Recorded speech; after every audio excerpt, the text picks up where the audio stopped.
This exhibition features a video work called Pop Quiz, which is probably almost 20 years old now.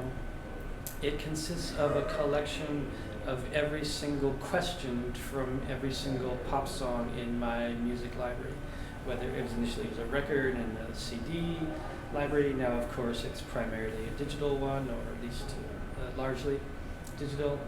The video began as a 12-minute piece, and I think for this iteration we're at 3.5 hours or so.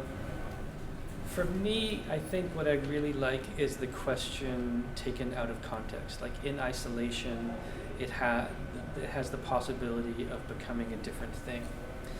In the middle of a lyric, it makes sense with the narrative arc or emotional arc, possibly, of the song, but removed from the larger context, they become this question that we can ponder in a different way.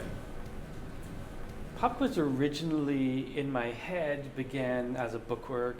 Some of the inspirations for the piece were books. There's a French Fluxus artist named Robert Filliou who made an amazing book called Ample Food for Stupid Thought, published by the Something Else Press, one of my favorite publishers of artist books, and it was a single question per page, and I just found that I returned to this book many, many times. I liked it a lot.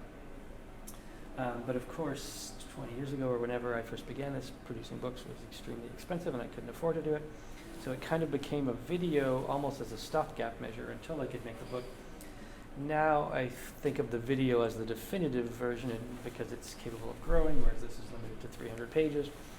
So I don't know, this came out, I want to say like 8 or 9 years ago by Paul and Wendy Projects, and they are a publisher of books and prints and editions based out of Toronto.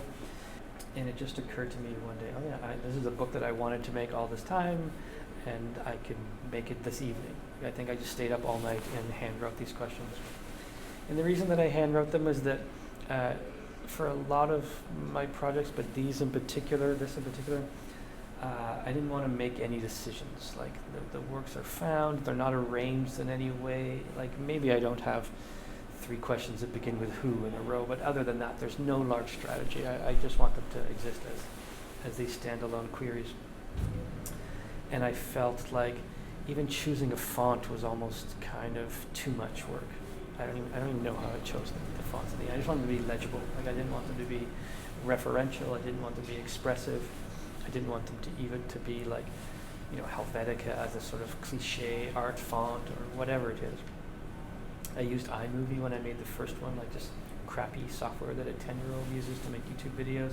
Like I didn't want to distinguish, and I think the same way that I think of iMovie as the thing that is this unifier in terms of media. Anybody can use. To me, just like writing with a pencil felt easier than trying to typeset the book or design it. I hate my handwriting. It's not like I'm, David Trigley or Carrie Leibovitz or somebody whose handwriting feels like the signature thing, right?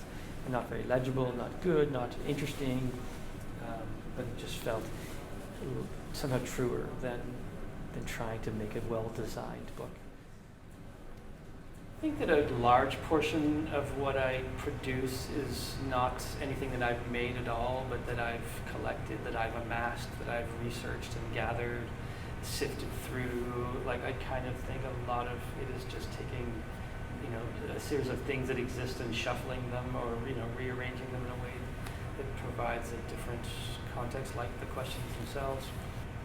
Also, pop culture, which is pretty much the subject of most of my work. Collecting is inherently a part of that. So there are record collectors, there are book collectors, there were briefly VHS collectors and DVD and Blu-ray collectors. And even when most of those things become digital and we stream our music and we stream our movies on Netflix, we're still inclined to make playlists and to find a way to kind of take ownership of some of those things.